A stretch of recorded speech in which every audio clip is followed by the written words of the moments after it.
चंद्रशेखर आजाद ने संसद में उठाई ऐसी मांग, नितिन गडकरी भी नहीं टाल पाए उनकी बात। देखते रह गए सब नेता, बीजेपी वाले भी हैरान। चंद्रशेखर आजाद संसद में एक ऐसा नाम बनते जा रहे हैं जो पूरे देश में गूंज रहा है।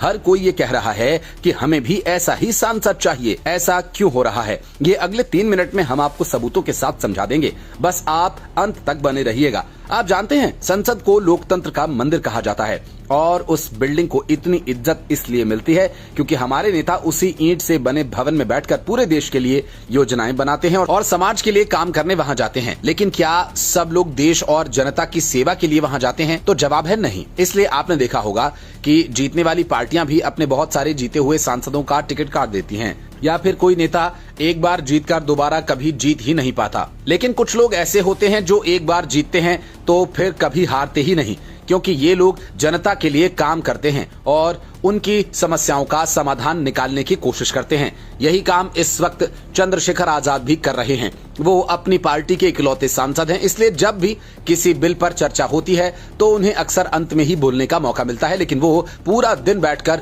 सबको सुनते हैं और फिर अपनी बात मजबूती से रखते हैं। 17 दिसंबर को जब संसद में मनरेगा का नाम बदलने पर चर्चा हो रही थी, तब भी उन्हें काफी लेट बोलने का मौका मिला, लेकिन उसके अगले दिन यानी 18 दिसंबर को चंद्रशेखर आजाद ने संसद पहुंचकर कैबिनेट मंत्री नितिन गडकरी के सामने अपने क्षेत्र के जनता की मांग रखी।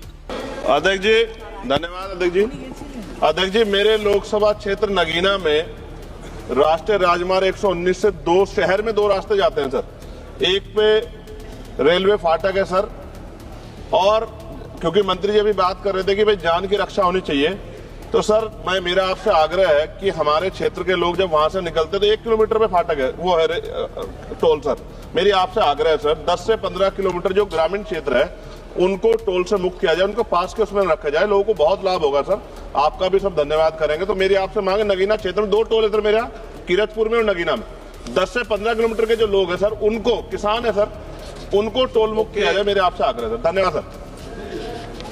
अब मांग सही थी और बड़े तरीके से सवाल पूछा गया था, तो नितिन गडकरी ने भी अच्छे से जवाब दिया और चंद्रशेखर आजाद को संसद में ही आश्वस्त किया कि अगले 1 साल में हम आपके हलके के लोगों की दिक्कत को दूर कर देंगे। पॉलिसी में अध्यक्ष महाराज, अभी ये जो 15 रुपए का टोल है वो पास मिलेगा तो होगा, और हम कोशिश करेंगे कि अगर 15 किलोमीटर, तो हमने अगले इसमें सूचनाएं दी है कि शहर जब बढ़ते जा रहा है तो उसकी टोल आगे भी लेके जाना है। तो मुझे लगता है सर, नई पॉलिसी में 2026 तक 1050 टोल है टोटल।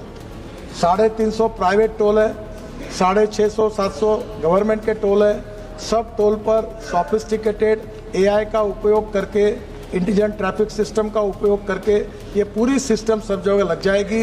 80 किलोमीटर के स्पीड से गाड़ी चलेगी, कोई टोल पर रोकेगा नहीं, तकलीफ मिलेगी नहीं, और 3000 रुपये का पास मिला है तो आप 200 द्वार टोल पार कर सकते हैं, और वो 15 रुपये कीमत आती है। जहाँ 15,000 रुपये लगते थे वहाँ 3,000 रुपये में काम हुआ है, तो आम आदमी को राहत भी मिली है, और इससे कोई 2026 के पहले ये खत्म हो जाएगा। जब ये सब संसद में हो रहा था तब बाकी सारे सांसद देख रहे थे। आपको याद होगा, जब पहले सत्र में चंद्रशेखर आजाद ने हिस्सा लिया था तब लोकसभा स्पीकर ने उनकी तारीफ की थी। अब चर्चा है कि चंद्रशेखर आजाद को संसद रत्न अवार्ड भी मिल सकता है, क्योंकि वो जनता के लिए लगातार संसद में कार्यवाही में हिस्सा ले रहे हैं और अपने लोगों की दिक्कतों को दूर करने के लिए सरकार से लड़ रहे हैं। जब आप कोई जायज मांग करते हैं तो मंत्री चाहकर भी इनकार नहीं कर पाते। अब सोचिए, कौन नहीं चाहेगा कि उनका सांसद चंद्रशेखर आजाद जैसा हो। इसलिए लोग बोलते हैं कि नगीना के लोग खुशकिस्मत हैं कि उन्हें ऐसा सांसद मिला, वरना कितने ही सांसद तो पूरे 5 साल में 1 साल भी नहीं पूछते, बस सब्सिडी वाला खाना खाकर वक्त काट देते हैं। आप भी कमेंट करके बता सकते हैं कि क्या चंद्रशेखर आजाद की तरह सारे सांसदों को अपने इलाके की मांग उठानी चाहिए, और अगर ऐसा हो गया तो देश कब तक विकसित हो सकता है।